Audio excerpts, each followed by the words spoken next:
One of the coolest parts about that business is that you've got built-in mailbox money, because most of the time restoration takes a few months. So you're going to store that stuff while the restoration is taking place. You're going to store it in your warehouse. That's your mailbox money. You're not doing anything extra. It just keeps coming.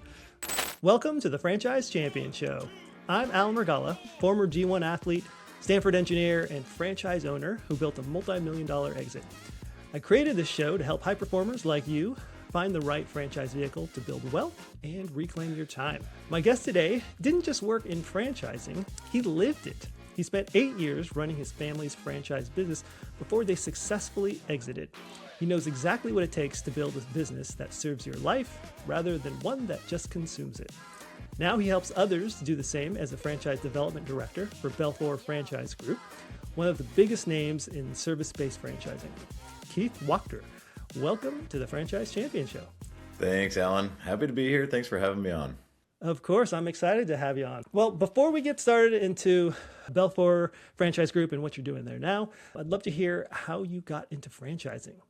Yeah, absolutely. I feel like I'm one of many stories that, people just fall into franchising some way or another. So I was kind of the same. So my parents had started a property management franchise. They became franchisees, I should say, when I was in school, finishing up college. I was, before getting into college, I was looking at pre-engineering. I've always really enjoyed that, and a lot of moving parts have always been my thing. But I saw what my parents were doing in the business. I saw the growth. I saw that they were just energized really all the time about what they were doing, more so than I had ever seen them before in a professional setting. So that was, it's kind of a light bulb for me, going into school. And you get to do certain things in school, get to see how people work and what they do, do the internships and shadow and everything else. And it was nothing compared to what I was seeing at home. So wow, that's really interesting. I just have to say, because having two kids myself, they're now a little bit older, 18 and 14.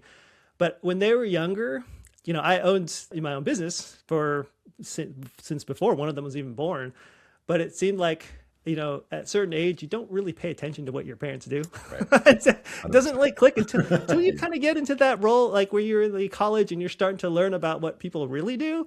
And then to see your parents go from the change of, whatever they were doing before, maybe it was corporate world, and then they own their own business. And you see, it was interesting to hear you say, you saw the energy that they were putting towards it and the excitement and that. That's really cool. Yeah, it was just contagious. I mean, I remember every single day, coming home and we accomplished this, we were doing this, we got this many more properties. I just had a great presentation with this group of people. And yeah, the energy was it truly was infectious. So I just thought, man, this is really cool. And I guess I was really lucky to be at a stage where, before that, when I was in high school, my parents didn't know anything. And then I had finally gotten to college and all of a sudden they were really smart people, right? So I was just lucky to be in that stage of life, I guess. That's awesome. Yeah. Okay. So how did you end up getting involved? Yeah. So finished up school, and it was kind of one of those things where, we talked about it when you finish school.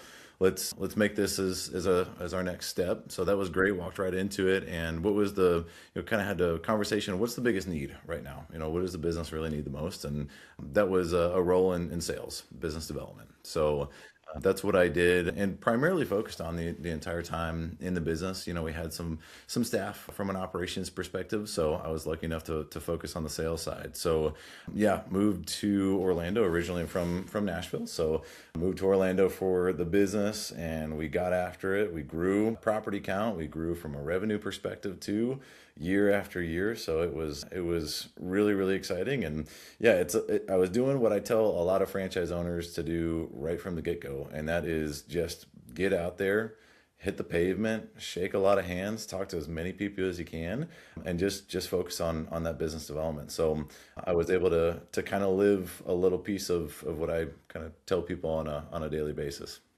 That's so cool. That's very cool. And did you pretty much stay in that role the whole time, or did you do anything different while you're working with them?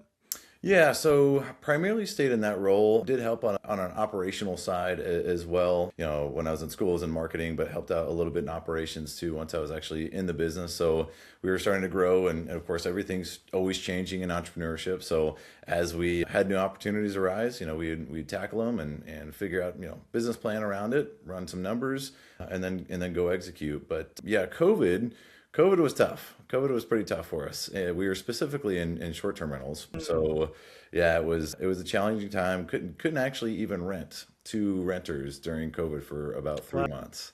Yeah, so that That was must have been really stressful. that was a blow. Yeah, that's for Wow. sure. Yeah. That's for sure. So we had to figure out like what do we do? How do we handle this? And so we had to pivot, like a lot of business owners, you got to pivot. And we pivoted to long-term property management because we were getting a ton of inquiries for it. The demand was massive for it as well. A lot of people moving to Central Florida. So we did that, started that business in COVID, continued to grow that, and then kind of similar to your experience, had a successful exit for both businesses in 2023 timeframe. Nice. Nice. Well, Yeah. congratulations. Yeah, Great thanks. Back job. at you. So you worked with your parents, and I believe you mentioned on our last call that you work with your sister as well. Is I that did. correct? I did. Yeah. Okay, so I've never personally had to work with family before, or got the pleasure of working with family, however you want to say it. But I've heard horror stories about that, and then I've heard some success stories about that. Tell me a little bit about how that worked out for you guys, or how you made it work, I should say, versus I don't know. I can imagine it going wrong easily. Yeah, for sure. I mean, it definitely, I can see why people say don't do it, right? Our family did extremely well working together. And my sister's a little bit older than I am, but we actually really started to get into the business, full time at about the same time. So she was, again, on the operations side, more or less. And again, I stayed sales side, but it was actually a lot of fun. I know a lot of people say that you want to, wring your sibling's neck, and there was a little bit of that, right? There was some of that for sure. But we, handle it professionally. Our family we've got pretty good work ethic just all the way through. I guess that That's was, great. yeah, passed down generationally, both from my mom's side and my dad's side. So was able to really see that, and I guess just kind of pick up on that over time. And so that being the case, it wasn't ever a worry about, are you getting your job done, or, what are we doing, or, there's a weak link or something like that. It was understood that you get the job done. So I think that would be, a point of contention with a lot of families, but not ours. It was great. I think the hardest part, quite honestly, especially when you've got a family with strong work ethic, is that it follows you.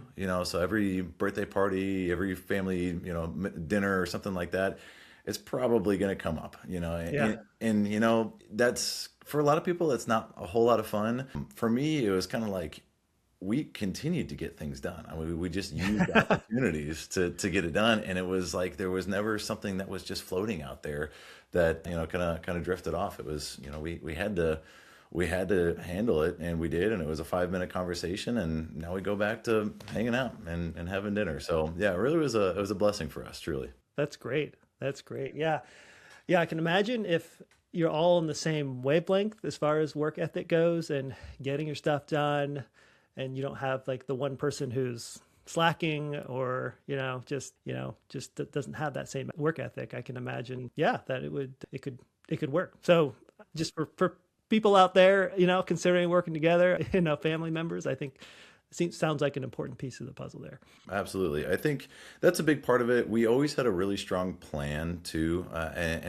We always did very aggressive goals, but we also did the goals together. So everybody was on the same page, a lot of communication. I think as long as you do that, and you're open about your communication, if someone feels like they're pulling a lot of weight, and it's just becoming a strain, how can we handle this?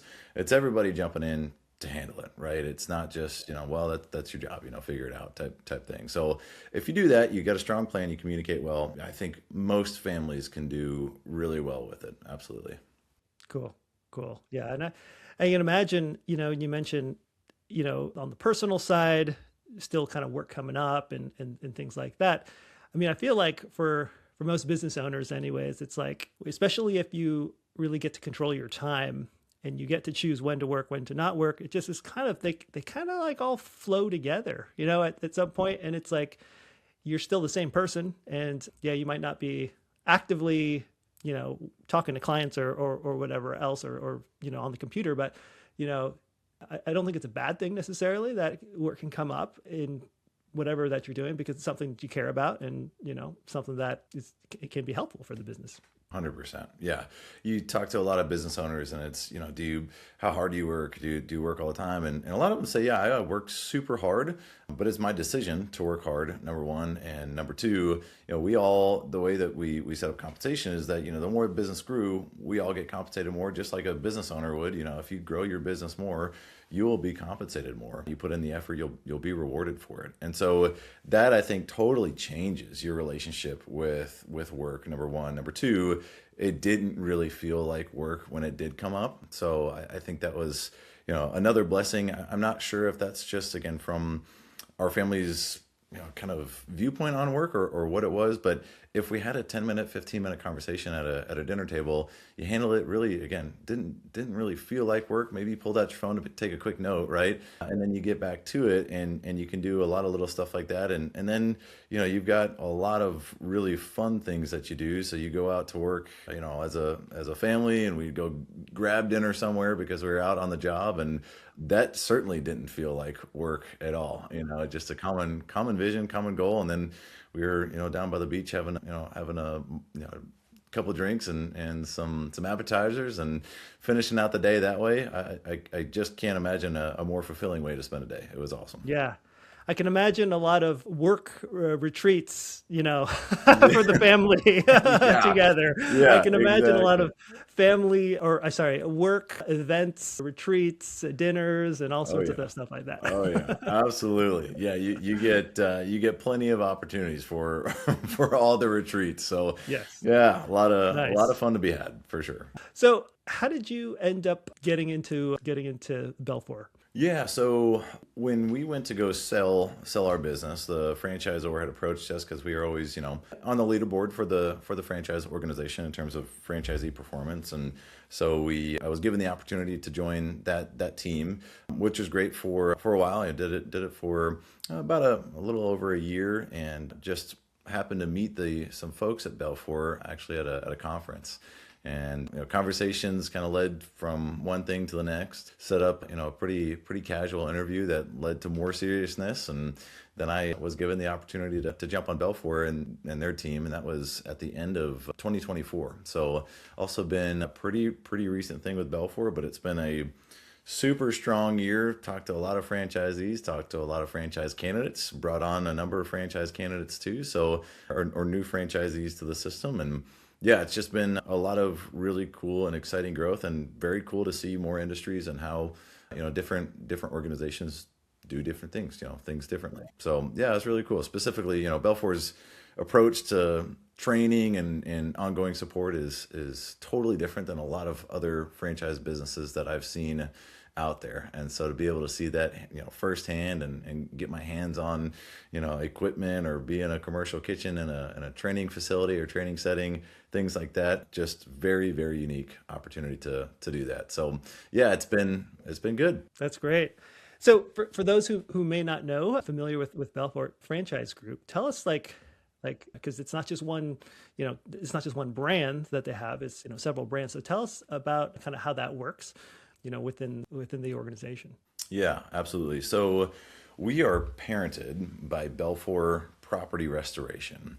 It's one of the nation's largest property restoration companies. It's about a $3 billion entity. So big company. And they got into franchising back in 2005 during Hurricane Katrina. And obviously they had mobilized down to Louisiana to do a lot of their restoration work. A lot of flooding took place. And so, they strip everything down to studs, and then they build everything back as part of property restoration. And in the nature of that business, you usually will farm out quite a bit of work. You'll subcontract out quite a bit of work. And probably one of the biggest things that they had for that job was HVAC restoration and cleaning. Since so much of New Orleans is under sea level, there was just a ton of flooding, as we all know. And once the water dried out, you had a whole lot of ductwork that needed cleaning and restoration. So they were working with a company, subcontracting out work with a company that they later acquired, and that was Ducks. That was the first brand that they had acquired, and continued to franchise that. That was in 2006. So that brand is still around today, and then over time they've just added on, similarly to that story for Ducks, they've added on kind of relevant brands to the franchise portfolio. So we're up to 15 now. Not every brand is your standard franchise structure. So like, for example, we've got 1-800-BOARD-UP, which is actually a fractional franchise model, like having Starbucks instead of a Target, right? So two different franchised or two different businesses, and that Starbucks would be basically the fractional franchise in this example. So there's a couple opportunities like that, but most of them are standard franchise models, and it ranges from HVAC cleaning and restoration to dumpster rentals. Belfor spends over $25 million a year on dumpster rentals alone, so definitely made sense. Bring that on board to the franchise group so we can continue to sub that work out to franchisees. There's other brands in the restoration space as well: portable storage, junk removal, plumbing. So again, a lot of pieces that will touch kind of the property restoration, and then the maintenance afterwards. So like carpet cleaning, pest control for these large corporate buildings, commercial buildings, even residential properties. Makes a lot of sense because Belfor has a great name, and you can leverage that name with bigger accounts, and then also grow a great business by doing business development efforts yourself. So that's how they have expanded their portfolio, and there's a lot of hunger to continue expanding that portfolio. That's awesome. So it sounds like the parent company, the whole thing originated from helping disaster, restoration, right? It sounds like water damage and, natural disasters and things of that nature. And then all of these other companies are just ones that can help with that process, right? Of restoration, stuff that the parent company doesn't do itself, but like you're saying, junk removal or, and mobile storage and, all these other things that are related, so that which is really cool, because if you're one of these brands underneath, you kind of have a source of leads already coming in. Is that correct? Belfor can absolutely be a great potential referral partner. Yeah. So they've got over 150 offices around the United States. And you build that referral partnership like you would with any other, referral partner that you might have with your business. So establishing and maintaining that relationship with that local office. And they can send you, absolutely, they have the opportunity to send you lots of different business, which is great. We also do these things that we call market domination meetings. So we have the local Belfor office and all of the franchise owners that are in geographic regions get together, usually about once per quarter, sometimes semi-annually, but get together, and it's basically like a small networking group. How can we send more business to one another? What are you guys looking for? What is your number one ask for your ideal customer? Let me think if I know anyone, or if my team knows people that are in that space, and we'll get you in contact with them, or make a direct introduction, things like that. So one Belfor office can be great, but then if you've got 3 other brands that are kind of in a similar space that can also do the same, that they can send you business, that's a great kind of group of potential referral partners that you can have very, very early on, and then again maintain those relationships for the life of your business. Not a whole lot of concepts out there that can offer you that kind of networking from an internal perspective. Yeah, that is very unusual, and it's a really big advantage for those franchisees and those brands. That's amazing. So the brand that you started with was Hoodz. Tell us what Hoodz does. Yeah, so speaking of Belfor, Hoodz is actually kind of the redheaded stepchild of the Belfor Franchise Group family. Not because there's any love lost, it's just the only brand out of the whole network that basically keeps Belfor out of work. So we are preventing commercial kitchen fires, and the way we do that is by cleaning the exhaust vent system. So it's a very, very, very niche service, and it's actually required by law that every commercial kitchen has their exhaust vent system cleaned. And we are by far and away the nation's largest self-serve exhaust vent cleaning company that's out there. So that was established back in 2009. It was actually established out of Ducks, because Ducks franchisees were getting calls to clean kitchen hoods. Restaurant owner would give them a call on the phone and say, "Can you come clean my Ducks?" And then they'd walk them back to the kitchen and point to the hood. And that Ducks franchise would be like, that's a little different than what we do. It's a different process, a different clean, and we Yeah. don't have anything to do with the fire code. So they started that back in 2009, and it's been great. So yeah, very very niche. You're usually cleaning hoods about once per quarter too. So very cool business model that you've got recurring revenue built right into that fire code. And sometimes it can even be as often as once per month. If you've got like a wood fired grill in a restaurant, for example, that's going to have to be cleaned once per month. So now when you say per fire code, this is actually a requirement, correct? That every business like this has to have their hood cleaned on a regular basis. Any commercial kitchen that cooks food, number one has to have an exhaust vent system, a hood, and then number two has to have that hood cleaned. Absolutely. So restaurants are the main customers, of course, but it's not your only customer. If you can think of any other business that has a commercial kitchen, hotel, hospital, school systems, even grocery stores. I live in Nashville, and even gas stations around here will do serve fried chicken, and they'll have a hood. So the list of customers is really long. A lot of daycares will have a commercial kitchen. Nursing homes will too. So Are churches included in that? churches, yes, Churches? churches, Okay. absolutely. Yep, that can be a great one. And then we like to go for big fish stuff too. So, I mean, hospital systems can be big fish. Correctional facilities can be big fish, big accounts for us. You start to think about universities and stadiums. Those are really cool things to be able to get, after hours access to and say, hey, I clean, my local NFL stadium or local hockey rink or something like that. Pretty cool. Wow, that's really cool. So when people are asking about, hey, I want a, recession-proof business, recession-resistant business, this is definitely one that falls into that category. 100%. Even COVID barely had an impact on Hoodz franchisees, which is really cool. I mean, system-wide sales were barely down during COVID because, one of the first things that people want to do is go get something to eat. And during COVID, it wasn't necessarily going to the restaurant to get something to eat, but it was getting a DoorDash delivered to your house. So those kitchens were still very popular, doing a lot of business. And then a lot of people immediately knew that you could order a pizza and have a pizza delivered. That was very unique for us as well because we actually cleaned pizza ovens too. Yeah. So if you think of all of your major fast food pizza chains, they all have a very similar conveyor pizza oven that they use, and that also has to be cleaned per fire code. It's a fire hazard if you don't clean them, and then they'll have a hood above that usually as well. So clean the pizza oven, clean the hood. But it was very very popular for us during COVID to clean a lot of pizza ovens, and people had a lot of pizza during COVID.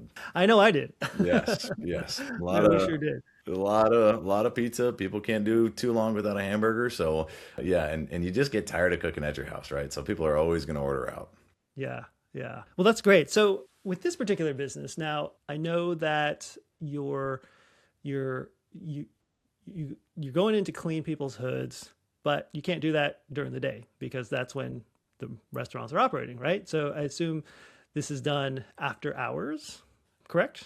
It is, yeah, probably about 90% of the work is done after hours. Most restaurants are 7 days a week in operation, so they don't want to shut down their operations and lose out on revenue to get this done, especially when you got to do it every 3 months. So we'll go in after hours. Now, the franchisees, the owners of the business, don't typically maintain those evening hours. They do hire technicians that will do the work, and we're pretty unique where we've got an internal certification process for those technicians. So they understand not only the technical side, what to do and what not to do, making sure that they're cleaning from the cooktop all the way to the rooftop, right? A full system clean every time. But they also understand that fire code, which is a big trust builder for our franchisees and their customers, saying that being able to say that your technicians, anyone that's going to be in your restaurant after hours is fully certified and understands that fire code is a big deal. And then, that's one of the things where with the franchise model,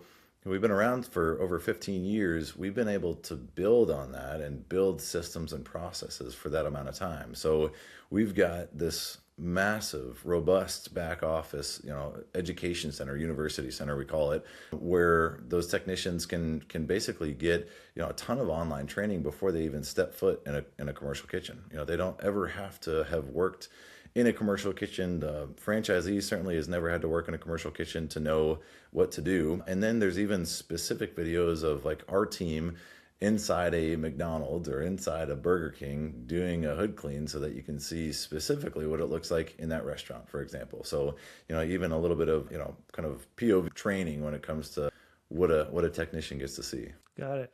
And so what does this mean for the franchise owner? Obviously, hopefully they're not having to be up every night, keeping watch or paying attention. But, the rest of the team, it sounds like, is primarily going to be working, or at least the technicians. I guess, how often does the owner, would you say, need to be involved in that, if at all? Yeah. So what we usually recommend is you build your street cred when you first get started. So do some of the work yourself for a few weeks, no longer than a few months. You really got to transition away from that. You've got to work the daytime hours as a franchisee, because that's when you're doing your business development. That's when you're bidding new jobs. You're running your books, you're reaching out to referral partners, those types of things during the day. It's just that that's the best time to do it. Now, as you get, teams of technicians in place, you're scaling the business. You went from 1 van to 2 vans, 3 vans, 4 vans. When you got a pretty solid team of technicians, you don't want to be, absent for those people that you have on your team. So you do want to meet with them. You want to be, face to face with them, maybe before they go out on a job. So, 8:30 at night or something like that, meet up. Just talk about the challenges, talk about the pains, talk about the good things, talk about the wins, be supportive, but you're there. At the end of the day, they know you're there. They know that you've got control of the ship. It's not just them going out on jobs and just having, lack of fulfillment in their work. They really want to see you. So that's one. Going out, doing team building things is always good too. And, maybe if you're not a night person, maybe you're a morning person. Maybe you try to meet with your guys when they get back in the morning. That's a possibility too. But again, at the end of the day, just be present, oversee your business and be a resource for your people. Got it. That makes a lot of sense. So a fun fact, when 2010, that's the year that I was looking to start my franchise, and I used the franchise coach and gave me a list of different businesses to take a look at. And the top one on my list was Hoodz. And so this is just about a year or so after they just kind of opened. And that was definitely, I love the model, the whole, this is a required thing, it's recession-proof. All these restaurants are required to do this. And, no one else, there was no organized, sophisticated organization, doing this before for you guys. And I didn't end up going with it because someone else nabbed it from me in the Seattle market before I could get to it. So I didn't end up with the Hoodz. Yeah, I'm sorry. I mean, I guess sometimes that's how it goes, and it was a good time to get into it back then. But luckily, you found your stride with something else, which is always great. But yeah, I mean the system wide growth and revenue growth that we've seen, even growth in average ticket prices since then, has been so good. So it's, I guess, kind of a good testament to franchise models too, and getting in early when a lot of brands are early, because a lot of times you get a little bit more say in early processes, and as the business continues to get more sophisticated, and like we talked about with those systems being put in place, very likely your business, your opportunities to grow are also going to increase as the franchise continues to mature. So it's yeah, I mean, again, I don't mean to rub salt in the wound because you found something else, but yeah, that is the case for Hoodz and so many different franchise brands and folks getting in early on. Our family was kind of in a similar situation where we were the second or third franchisees in, and yeah, we grew right alongside the franchisor, and it was a win-win for everybody. Yeah, and that's the same thing that happened for me and Shelf Genie. I got in; they were in their second year of business or so, and second or third year, and yeah, we all grew together, and it worked out really well for everyone. So yeah, things work out how they're supposed to, right? That's right. That's right. Exactly right. So for the corporate executive listening here who thinks like, I don't want to clean greasy hoods, can you break down the economics for us and like how these unglamorous service businesses can often outperform, sexy retail brands. I don't know how much you can share, what's in your item 19, but is there anything that you can help that listener out with? Oh yeah. Yeah, absolutely. So usually, part of that first conversation that I have with somebody is that you're absolutely right. This is probably a whole lot different than something that you've ever done before. This is a certified dirty job, micro dirty job type of business. And you've got the night work aspect. So it's got some barriers to entry. You don't really need certifications to necessarily get in the business, but I think just the nature of the work itself is kind of a barrier to entry, which is a challenge for a lot of people to overcome that. But at the same time, too, it's also a challenge for a lot of other people that don't want to get into something like that. So, we've maintained over 15 years, a lot of our competition is just very fragmented. And I think that's a big reason why. But for me, that's exactly the type of business that I like. It's dirty business. It's kind of a boring business, very niche business that not a lot of people know about. Give me some barriers to entry. That's good. I've got the grit. I've got the determination. I'll take a swing at it for sure. And it can be extremely lucrative for people that are willing to do that. So, our average ticket price is average across the board is about $850. So it kind of varies if you're a single territory operator or multi-territory operator, but about $850 across the board, which is higher than most of our competition. And that's exactly where we want to be, right? So we're providing a great service and we're getting a lot of repeat business, sticky customers, and we can charge a higher price because we've got greater systems and do a better job. So, if you're looking at $850 a job, even if you're looking at $800 a job, you can scale a nice sized business with just one van and 2 technicians, which is really cool. So you can usually do 2 to 3 jobs per night. The average length of time is about 3 hours to complete a job. So if you're doing, 2 jobs a night, 10 jobs a week, one van and 2 techs can do 500 jobs a year. That's a lot of jobs. That's a lot of revenue. That's pretty van. good. Yeah. Yeah. Yeah. Wow. Yeah. That's fantastic. What if my math is correct? Is that 500 times, let's say 800? That's like what, 400K or so or something like that with one van, 2 techs. Good quick math. Absolutely. And then if you divide that 500 job count by 4, if you're assuming that you're going to do quarterly servicing for restaurant owners, it's about 125 restaurant customers. So we've got, single territory franchisees that have 3, 4 plus vehicles. We've got multi-territory franchisees that have 6, 7, 10 plus vehicles. I want to pause on that math because it's significant. $400,000 per van. With 3 or 4 vans in a single territory, you're looking at $1.2 to over $1.6 million in gross revenue. That's the kind of scale most people don't expect from a service business. They underestimate the volume potential there. But the key for you is identifying which brands actually have this kind of capacity and align with your exit goals. That is exactly what we do in my complimentary franchise strategy session. We look at your specific situation to find the brands that offer the scale you need to replace the corporate income. Go to athlete2owner.com/ready and book a time with me directly. Now, back to the interview. So yeah, the scalability is there. We like to think that we've got pretty large territories. I are kind of proud of that because it's just a lot of scalability, even if you just want to do one. That's so cool. That's awesome. Well, I guess I'm over my disappointments. It's kind of been reopened a little bit here, but it's all right. It's all right. It all worked out. Okay. So Hoodz is a bit more established and, it's been around for whatever, 15, 16 years now, sounds like. And I imagine fewer territories, not as many territories available these days, but still some. So still some available, worth checking into if you're looking into franchising and this sounds interesting to you. But there's another brand that you service that is kind of on the opposite end of the spectrum. And I'd love to hear about that.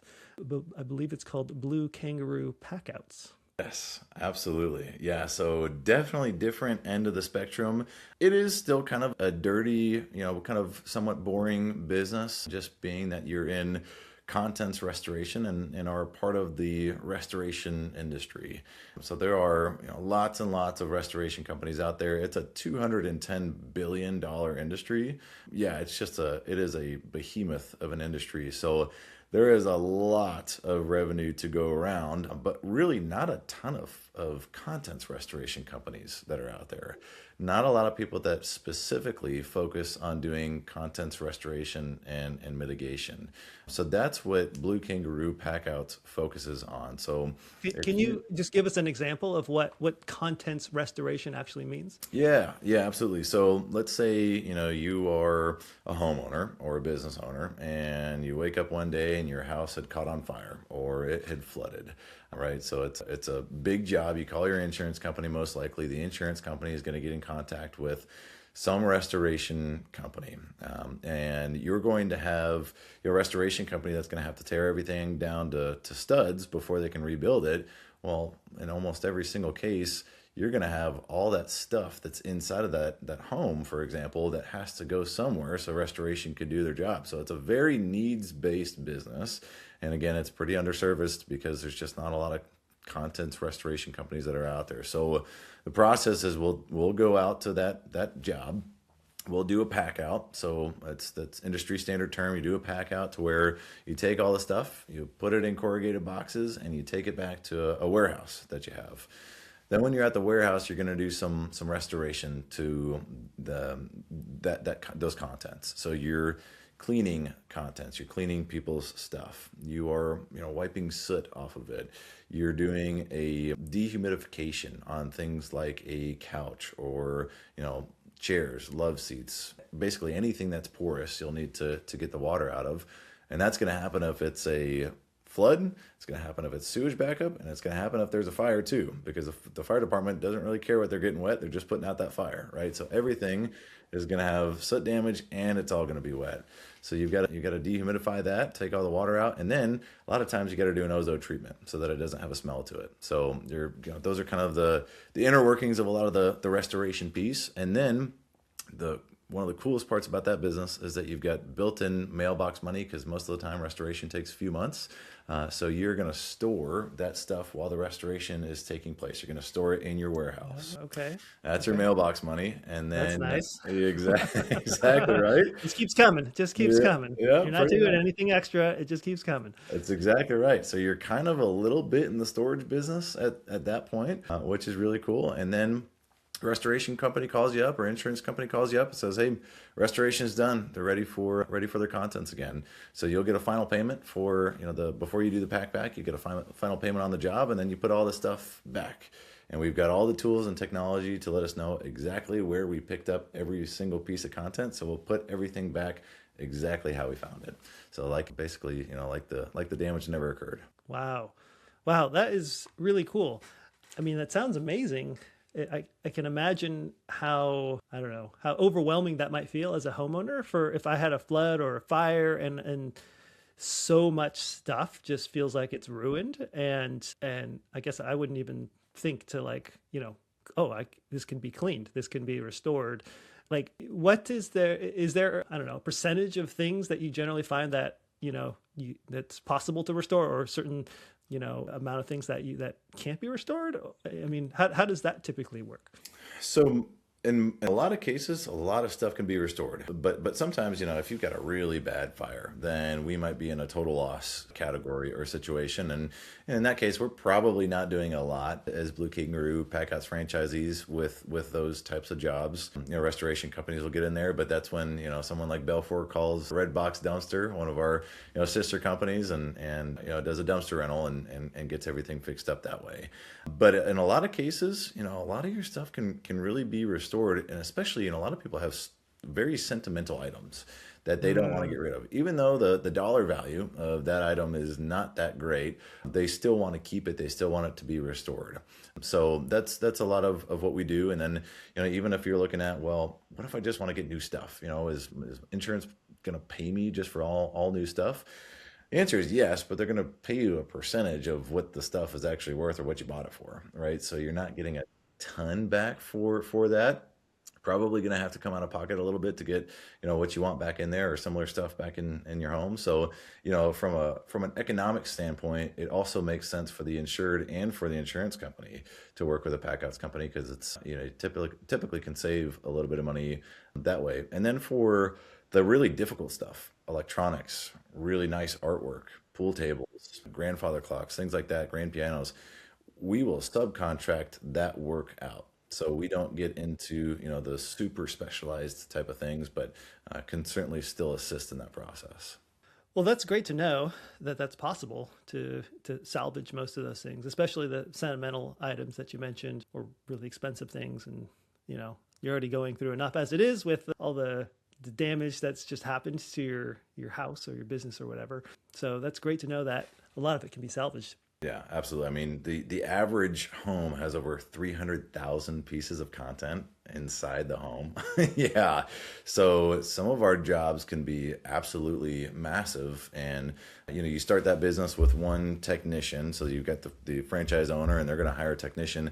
That technician's usually the one that's doing most of the content's restoration. And they can be busy for, a week at a time with a single project if it's really big, which is very unique. So, and it's happening all the time. Like I mentioned, restoration business is massive, but when you think restoration, you typically think restoration companies. You think of like our sister company, 1-800 Water Damage, or a Belfor Property Restoration, and they're 24-hour a day, 7-day a week operations. I mean, it's emergency services. So when they get that call at 2:00 in the morning, they're dispatching. They're going to go out on site. Kangaroo Packoutz gives you the opportunity to be a part of such a large industry without having to have, necessarily emergency services under your belt. We're a regular 9 to 5 type operation. The restoration company is going to get there first, and then they're going to say, "This is a big job. We need a contents company to come in here and help us out." So we get that call, and we'll dispatch that next morning to go out there and maintain very normal business hours. That's very exciting for people that love the idea of being a part of the industry, but not a big fan of the hours that could potentially be there if you have to be, 24/7. So to still be in the industry and part of that, what's recession-proof, recession-resistant, but have kind of more normal hours, that's super exciting. Wow. So, you talked a bit about how the numbers work with Hoodz. What can you tell us about Blue Kangaroo Packoutz? Yeah, so super unique. So Blue Kangaroo Packoutz is a pretty new brand, and it actually came out of the fact that Belfor Property Restoration made a strategic decision back in 2019 timeframe to move away from contents. They wanted to focus in on the restoration piece of their business and do that really well and grow the mothership so that, again, all these ancillary services can still be supported by the franchise group, but focus on what they're really, really good at. And a lot of what they're really good at is mobilizing. They're just getting to those, catastrophic type of events that happen all over the United States. So they made that decision, and Blue Kangaroo Packoutz really started franchising in 2020, but it was, of course, putting everything together, getting the systems and processes.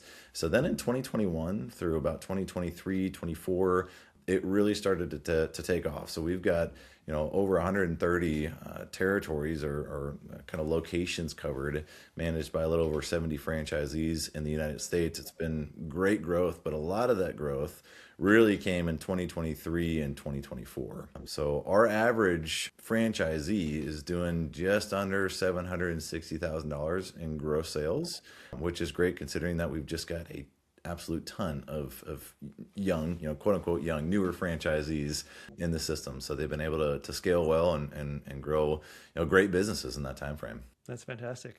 That's awesome. Yeah, it's obviously this is an emerging brand compared to Hoodz. And we've got people, like builders that are listening that, want some massive upside, right, on their investments. And so as far as territory opportunity goes with Blue Kangaroo, what does that look like as far as securing good areas or prime metros, or are those all already sold out?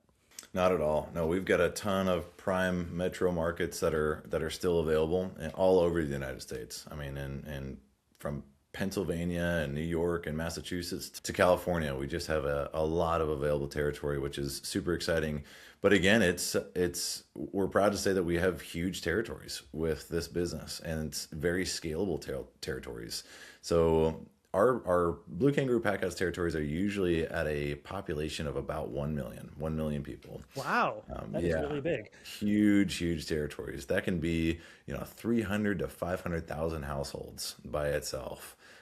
average home fire occurs about every minute and a half. And so things are happening all the time. People are accidentally leaving water on, right? You've got someone in a 10th story apartment complex that left the bath running on accident or something like that. And now you've got, 6 units that have been affected. Those, again, can be some pretty big jobs for us. But you can, again, very well scale one territory, or you pick up, multiple territories if you really want to secure that, right, for your own business. Okay, that makes sense. Is this a type of business that is typically owner operator, or is this something, let's say, an executive type owner that wants to, like, say, hire a GM from day one? Is that possible? Not with Blue Kangaroo Packoutz. No, so it is an owner operator type model. We look for folks that are going to be 100% in the business. And there's a couple different reasons for that. Number one, you are the business owner and the insured is experiencing one of the worst days that they've experienced for a long time. So you as a business owner need to have a fair amount of emotional empathy, emotional IQ to be able to kind of handle that. And at least at first, you should be the person to do that. Now, as you scale the business, can you have GM and salespeople that are assisting with that, and you're taking a backseat role? 100%, you absolutely could. But at least to get started, a lot of people really respect when they can speak with the business owner directly. Yeah. So that's number one. Number two is the fact that it's a relationship-based business. So you're building relationships with restoration companies that are out there, insurance adjusters, a lot of different folks, and your other subcontractors that you're working with. And it's really important to establish and maintain those relationships early on so that you can benefit from that for 5, 10, 15 years, right? But a lot of that legwork is done up front. So we just want everyone to be on the absolute best foot that they could possibly be, and that's by being fully involved in the business when they first start. Yeah. Yeah. And I mean, honestly, I feel like really for almost all businesses, this is the best way to start is having the owner involved directly, fully committed to get things going on the right foot, to build those relationships, really build out your team. And, you're still figuring things out. So there's mistakes being made, but, you're the one that's learning from them and improving things. And then, once you've got the right team in place, and then you slowly build in you start delegating roles and eventually get to a point where you can have someone that, is really taking care of the daily operations. Yeah, your learning curve in that first year is steep no matter what the business is. And even if you've been, around that business or in a related industry or something like that, it's different when you're the one that's in the driver's seat and you're the one making the decisions, right? So it's just really important, number one, to be able to respond to, any sort of situation that comes up, concern that comes up or something like that, respond to it quickly and efficiently. And then number two, you just don't want to be in a constant panic mode all the time, right? So you're going to have some panic in that first year for sure. And you're going to get 6 months in. Again, I don't care what business it is. You're going to get 6 months in. You're going to say, what did I do? What did I get myself into, right? But you get through it, and if you're the business owner, you've got a lot of experience now that you look back on, and it becomes a lot easier, in my opinion, to be able to manage that in a semi-involved role as the business permits and as it grows. Yeah, it's a smart way to do it, and I think it's really the fastest way to get to success. Really, right? Is by being involved up front. 100%, yeah, and I think we talked about it a little bit before, but I come into it with the mindset that there are a lot of unknowns. And when you start a business, there's a lot of unknowns in, a lot of different industries too, right? Industries change. But the one unknown that I have, and the one thing I control is me. I can control me, my actions, and I can bet on myself. And I do bet on myself 100% of the time. And that's the mindset of when I talk to people. I'm hoping that they have that same mindset.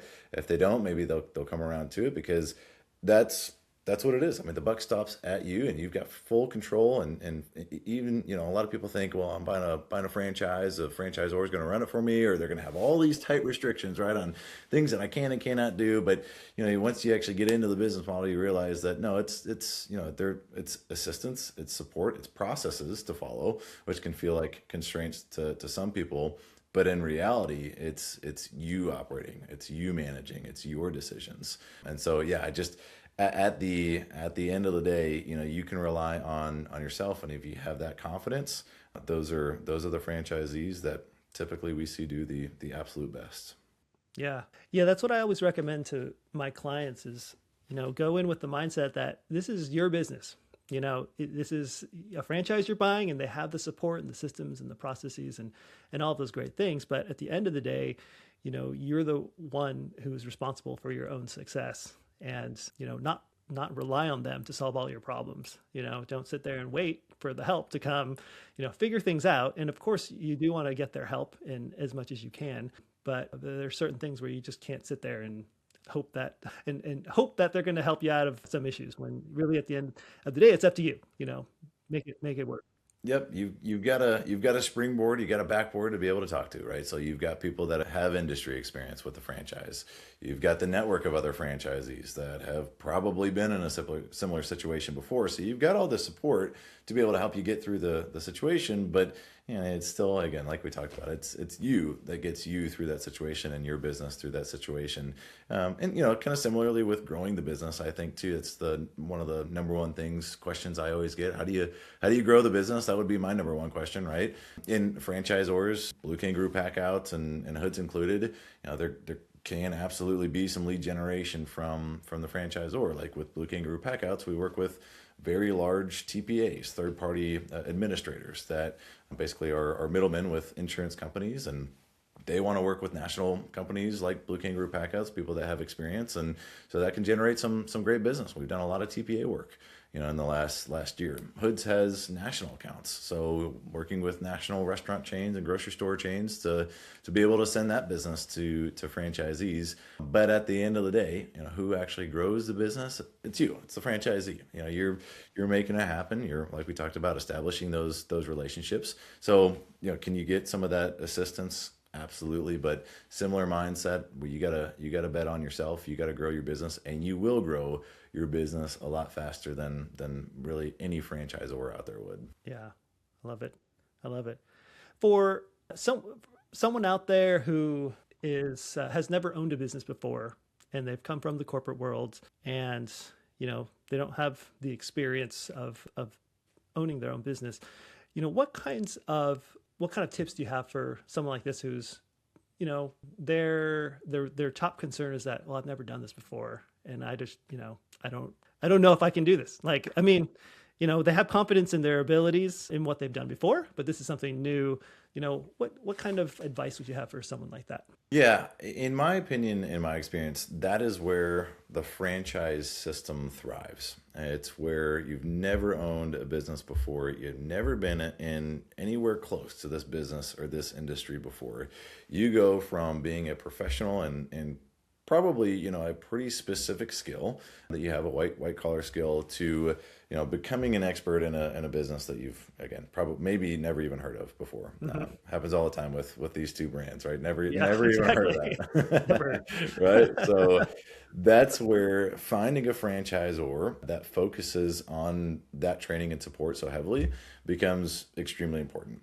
And so it also, it definitely depends on the brand that you go with, the franchisor that you go with. But Belfor focuses so heavily on that, and I want to say that's probably Belfor's number one, benefit and asset that they bring to the table. So with Blue Kangaroo, Packoutz, and several of our other brands related to restoration, we've got a fully certified flood house that we've flooded almost 70 times now. Looks like and it's at our corporate headquarters, so it's kind of hilarious. It's like this big office park and all these, commercial looking buildings, and then you've got this single family home sitting right there next to our office. So kind of sticks out like a sore thumb, but it looks like a totally normal house from the outside, except for when you go inside, you'll notice that there's a lot of water spigots turned on the inside of the house rather than the outside. So it's really cool. And it's got, a crawl space that you do your training. It's got a living room. It's got an upstairs. It's got ductwork. So again, a lot of our different brands can do training there that's super unique when you can actually picture yourself in somebody's house to do this job. You're doing a pack out of plates, cups, bowls, and other trinkets that Belfor probably bought from a thrift shop, but they still, it gets the job done, right? It feels like somebody's stuff. So that is super important. And then we've got, a location that we go to, and we'll do the restoration part of that so you can get hands-on with that. Hoodz has got a fully built commercial kitchen inside of our corporate headquarters. So again, you're getting that hands-on technical training, and then you're getting, the operational training, the business training too. So it's long. It's 2 weeks of in-person training for really all of our brands. And we're headquartered in Ann Arbor, Michigan. So sometimes getting a new franchisee up to Ann Arbor in December to do training is not the most fun thing because it's like 5 degrees outside.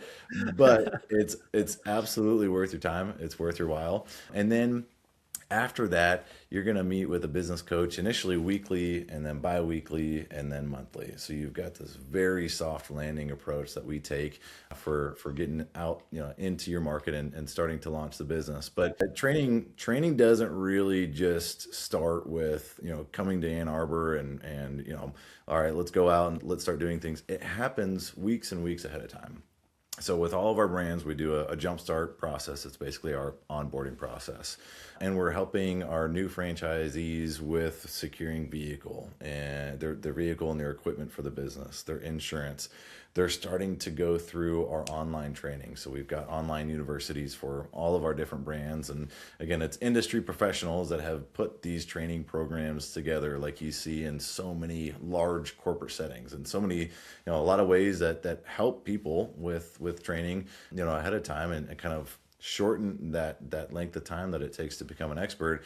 You can do that by kind of spearheading that training early on. So with all of our brands, we really try to focus on doing that preliminary training, do really good training, and then once you finish training, you got your equipment, you got your vehicle, you can start doing jobs. I mean, let's start to grow this business, and we even encourage start to do a little business development, like right after you become a franchisee. Just start shaking some trees and saying, "Hey, I'm not operational yet. I'm not doing jobs yet, but it's coming soon. So if you hear of any jobs, think of me going forward." And that's again part of that soft landing is if you can roll right into jobs. Love it. That's awesome.